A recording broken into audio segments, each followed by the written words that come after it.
Hello civil service aspirants आपण मानक स्वागत करुछि स्टडी आईक्यू प्लेटफॉर्म को। स्टडी आईक्यू प्लेटफॉर्म रे 18 नवेम्बर 2025 सकाळ 8:30 रे मु गोटे फ्रेश फाउंडेशन बैच एथिक्स रे आरंभ करिया पे जाउछि। ए बैच रो विशेषत्व होछि एथरे आईएएस आ ओएस परीक्षा रे एथिक्स पेपर रे जहा सिलेबस अछि सिलेबस सेम अछि।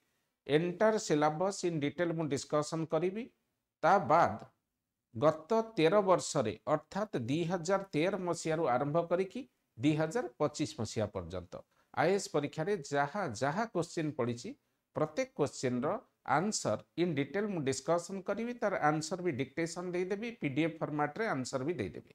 ता सहित ओएस रे 2022 परीक्षा रे प्रथम थर पई एथिक्स पेपर इंट्रोड्यूस हेइथला। दुई थर ओएस परीक्षा हेइची 22 आ 23 रो।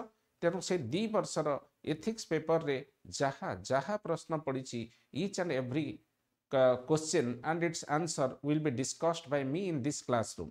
तेणु आपण माने आज ही स्टडी आईक्यू रे मोर कोड यूज करके जॉइन करंतु। मोर कोड होची SKS लाइव। ए कोड यूज कले आपण को सब्सटेंशियल डिस्काउंट मिलिबो।